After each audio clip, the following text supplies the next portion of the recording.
It's an honor to be here today. Thank you to Taylor and Daniel Radford for arranging this opportunity. My name is Akiko Inui, and I currently serve as the chair of the Cotton Board, a not-for-profit organization that oversees the work of Cotton Incorporated on behalf of the Cotton Research and Promotion Program. I serve as an importer representative on the Cotton Board, and I've spent much of my career working at the intersection of fashion and sustainability, with positions held at global brands like Calvin Klein, Tommy Hilfiger, and Ralph Lauren.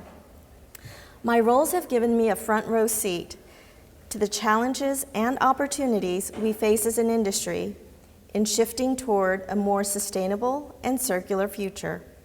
And it's this experience, along with my deep involvement in the cotton industry, that led me to my current role as chair of the board.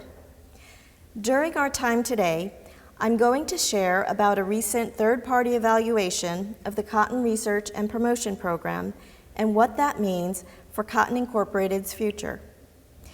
After that, I'd also like to share some insights on the current environment from an importer's perspective. The Cotton Board and Cotton Incorporated jointly commissioned a third-party strategic evaluation of the Cotton Research and Promotion Program. This wasn't just a check-the-box exercise. It was a serious effort to evaluate current strategies and identify ways to build demand and increase profitability for U.S. producers. This work was conducted by Deloitte, a globally recognized consulting firm. The evaluation was spearheaded by a joint committee of Cotton Board and Cotton Incorporated board members, a collaborative effort from both organizations. The goal was simple, but critical: to have Deloitte evaluate the current strategies at Cotton Incorporated and recommend tweaks and changes that could help build demand for cotton and increase on-farm profitability. The evaluation began in late 2024 and has now been completed.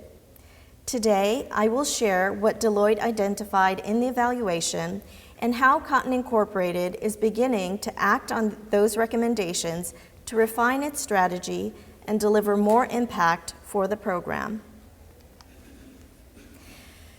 Before we get into the specifics of what's changing, let's take a moment to talk about why now. We all know things are really hard out there right now for cotton farmers. As we've heard, high input costs, price pressure, regulatory challenges, and ongoing global market uncertainty. The environment has become more complex and less forgiving.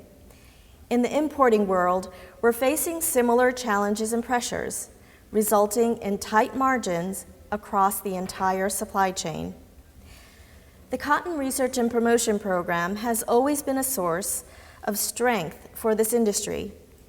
But in today's climate, we need to be proactive in making sure every dollar is working harder and smarter. That's why this evaluation matters and why this strategy shift is so timely. It's about meeting the moment and helping cotton stay competitive, profitable, and relevant in a changing world.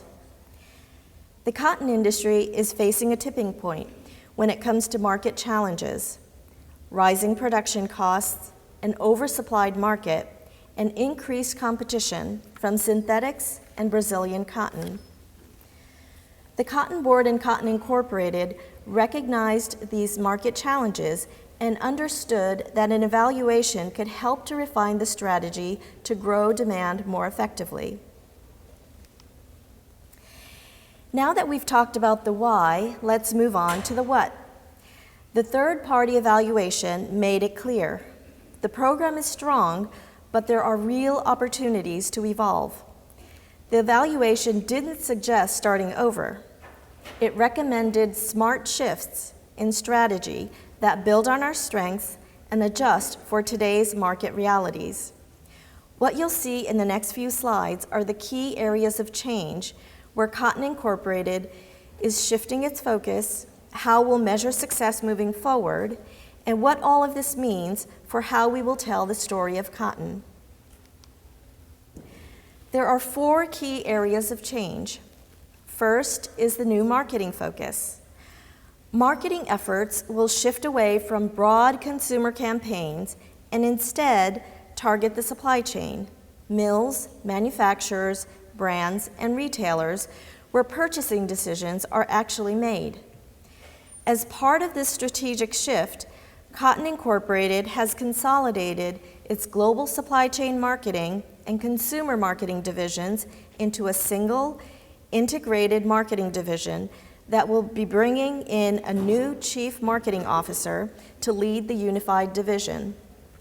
This move reflects a deliberate effort to enhance strategic alignment, improve efficiency, and support a more unified approach to the cotton value chain and consumer audiences, ultimately strengthening the company's ability to fulfill its mission of increasing the demand for and profitability of cotton through research and promotion. Second is to highlight cotton's natural benefits to the value chain. Cotton will be promoted as the fiber of choice by emphasizing its quality, sustainability, and compliance advantages. The third change will be to focus on targeted partnerships. Instead of trying to be everywhere, Cotton Incorporated will focus on partnering with the right organizations, especially those leading innovation and making decisions in the supply chain. And finally, we will be measuring impact and adopting a fail-fast approach. New KPIs will track effectiveness. If a project isn't delivering results, it can be quickly stopped and the funding redirected to more impactful work. This mindset helps ensure every dollar is working as hard as possible. We'll walk through each of these 4 shifts in more detail in the next few slides. The first big shift is the who Cotton Incorporated is targeting in marketing efforts to. In the past, a large portion of the program's promotional work focused on broad consumer marketing, campaigns designed to raise general awareness and favorability for cotton among the public. But the evaluation highlighted an opportunity to drive more immediate results by focusing on the supply chain, specifically mills, manufacturers, brands, and retailers. This is because that is where buying decisions are happening. These are the players who decide what fiber gets used in the products that end up on store shelves. This slide puts our shift in focus into perspective. It's a little hard to see with the small letters, but when it comes to consumer marketing, we are not playing on an even field. Cotton Incorporated's total marketing budget is a fraction of what major global brands spend, brands like Nike, Levi's, Lululemon. For example, Cotton Incorporated's entire annual marketing budget is smaller than what some of these companies spend on a single campaign or even a single influencer partnership. That's not to say we still can't reach consumers, but it underscores why it's so important to be strategic with every dollar. By focusing on the supply chain, on the brands, retailers, and manufacturers who are making fiber choices every day, we can have a more targeted, more efficient, and more immediate impact on demand. This is about working smarter with the resources we have. Even with a new focus on the supply chain, it's important to emphasize consumer marketing isn't going away, but it's evolving. Going forward, marketing to the consumer will rely on more defined tactics, including targeted consumer awareness and behavior-driving campaigns. These campaigns are designed to reach the right audience and specific action-oriented messages, encouraging real engagement and decision-making. A great example of of this is Cotton Incorporated's Check the Label initiative, which Taz referred to earlier, which encourages consumers to look for cotton content when making purchasing decisions. It's a simple but powerful way to remind shoppers that their choices matter and to connect cotton with trust, quality, and sustainability. This more focused approach allows the program to stay in the consumer conversation while making sure that larger investments are directed towards driving real demand through the supply chain. The second key shift is all about reaffirming cotton's identity as the fiber of choice across the entire value chain. Cotton Incorporated will work to reinforce cotton's high quality, sustainability, and compliant advantages. This matters more than ever as companies are under pressure to meet ESG commitments, environmental, social, and governance goals that shape how they do business. Cotton is uniquely positioned to help them meet those standards. So what does that look like in practice? It means amplifying cotton's natural attributes as a value proposition in targeted markets backed by credible, science-based research. And we've heard about microplastics a few times during this meeting, but a great example is how we're addressing the growing concern around microplastics. Synthetic fibers shed microplastics into the environment, and brands are being called out for it. That creates an opening for Cotton and Cotton Incorporated who can step in with data and messaging that highlight cotton as a natural, responsible alternative. This strategy is about speaking the language of the supply chain and giving decision makers the tools they need to choose cotton, not just because it's the right fiber, but because it's a smart business decision. The third strategic shift is about being more intentional with who we work with. Rather than trying to generate broad awareness across every audience, trying to be everything to everyone, Cotton Incorporated will focus on building deeper, more strategic partnerships, especially in places where innovation is already happening. That means, number one, leveraging partnerships with industry organizations that are leading change, groups that are shaping the future of fiber use, manufacturing practices, and sustainability standards. Second, building stronger engagement with mills, manufacturers, brands, and retailers to ensure the program's efforts are aligned with what the industry actually needs. And third, utilizing thought leadership within those organizations to influence decisions and drive meaningful change, not just in perception, but in actual fiber adoption. By zeroing in on partnerships that can move the needle, this shift helps us extend the program's reach and influence in a much more effective way. The fourth and final shift is all about accountability and agility. Going forward, Cotton Incorporated will use refined and measurable KPIs, key performance indicators, to track real results when it comes to cotton promotion and adoption. This means every project will be evaluated against clear benchmarks, things like audience reach, adoption rate, and market response, so we can see what's working and what's not. And here's the important part. The program will adopt a fail-fast approach when it comes to funding. If a project isn't delivering the expected results based on the KPIs, Cotton Incorporated will quickly discontinue it and redirect those resources towards initiatives that are having a greater impact. Again, this is about making every dollar count. It's a smarter, more flexible way to operate, and it helps ensure the program is always evolving to meet the needs of cotton producers and the industry. Now, let's talk about the timeline. This strategy isn't a 5-year plan that sits on a shelf. Implementation plans are already underway.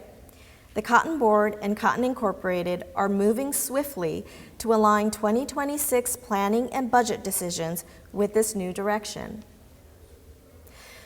So let's break down the timeline for all of this.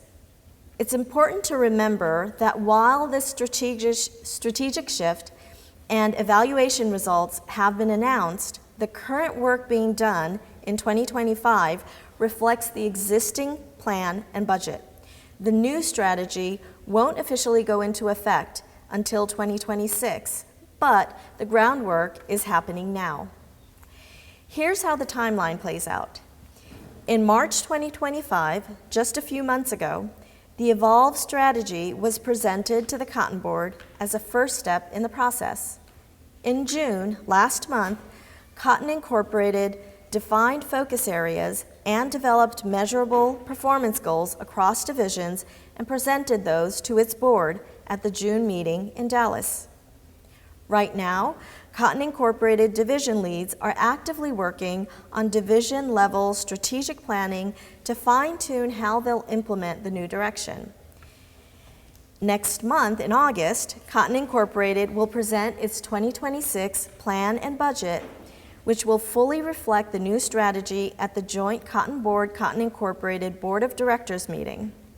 The Cotton Board will then vote on whether to recommend approval to the USDA. And beginning in 2026 and beyond, the program and projects you see from Cotton Incorporated will align with this evolved strategy, designed to create more demand, more efficiency, and ultimately more value for U.S. cotton producers. This isn't a far-off vision. It's in motion now, and the implementation is right around the corner. So what's the big picture takeaway? At its core, this strategy evolution is about delivering more measurable impact and making sure every dollar invested in the Cotton Research and Promotion Program works harder for U.S. cotton producers and importers. This isn't just a strategy on paper. It's an operational shift designed to ensure the program is adaptive, efficient, and outcome-focused, always evolving to serve the long-term interest of the U.S. cotton industry. Now, shifting gears a bit, I'd like to spend some time to talk about insights from an importer's perspective. The textile retail industry is a multi-trillion-dollar global market that's constantly evolving, but our customers demand transparency, environmental responsibility, and ethical practices at every stage of production. As an industry, we're recognizing that our footprint on the planet, particularly when it comes to raw materials like cotton, is a story that must be shared. The Cotton Research and Promotion Program is designed to fund research and projects that address the top priorities in the industry. Today, some of those priorities are regulations, sustainability, circularity, and traceability. We'll dig into each of these topics a little bit more. First, regulations. Our industry is becoming a highly regulated industry. The EU is leading the way with new regulations, but because we are a truly global industry, these will impact all markets globally. These regulations include requirements around fiber content, environmental impact, and origin disclosures. This means importers are now expected to trace cotton sources, avoid high-risk materials, and ensure compliance throughout. When it comes to sustainability, this is no longer a nice-to-have. It's a business necessity. Consumers want to know that the products they buy align with their values, and they're holding brands and retailers accountable for everything from carbon footprints to supply chain ethics. At the same time, brands are under increasing pressure to meet their ESG goals, respond to regulatory demands, and publicly report on their progress. As importers, that means we need raw materials that are not only high quality, but also aligned with our sustainability commitments, and cotton plays a powerful role in that. The concept of circularity, or circular economy, is gaining momentum across various sectors, including cotton production and the fashion and textile industry. In this approach, products and materials are kept in circulation through processes like reuse, recycling, and composting. The goal is to extend the life of products as long as possible and to eliminate waste as much as possible. As a plant-based natural fiber, cotton is considered a circular material because of its reusability, recyclability, and biodegradability. As we all know, every part of the cotton plant, including lint, seeds, and byproducts, can be utilized. The durability of cotton enhances both the longevity and value of its products. A great example of circularity is Cotton Incorporated's Blue Jeans Go Green denim recycling program. This program extends the life cycle of cotton fabrics by transforming discarded denim into new products such as building insulation, pet bed inserts, and eco-friendly packaging materials. To date, more than 500 brands and retailers have been involved in this program.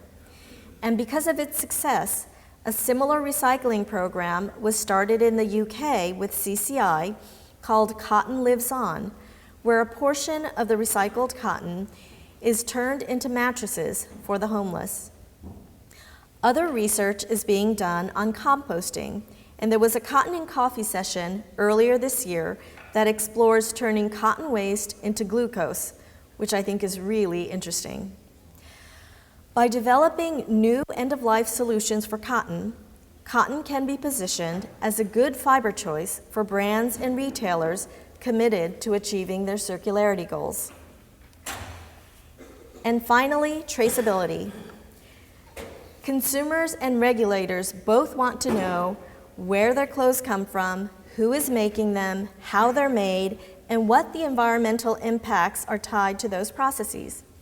When it comes to cotton, traceability is the ability to track cotton from the farm all the way through to the end product.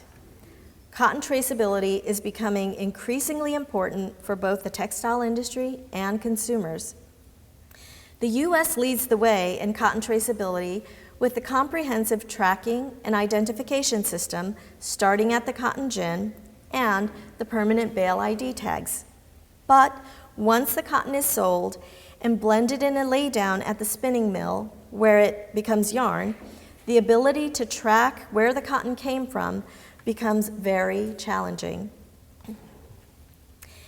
These are not just trends, they are critical, long-term shifts in how we're starting to do business. They represent both an urgent responsibility and a tremendous opportunity to reshape our supply chains and the industry itself. Historically, importers were only focused on the final product. However, that is no longer the case. This is changing. And just to give a few examples, with the emergence of regulations, importers are nominating cotton sources to have more control and visibility and to be compliant. And they're developing multi-year cotton strategies to ensure they have the cotton volumes they need at the cost they need. In addition, many brands and retailers have established public-facing goals related to cotton, and they're selecting sustainable cotton to meet these corporate goals. And finally, as part of companies' sourcing strategies, high-risk countries and materials are being avoided, and more focus is placed on trusted sources. As we navigate the landscape of the cotton industry, one thing remains clear. Collaboration and innovation are essential to ensuring a thriving future for cotton. Thank you for your time today and for your commitment to the future of cotton. I appreciate the opportunity to carry the message of the Cotton Research and Promotion Program, and I look forward to working together with you all to drive progress across the industry. Thank you.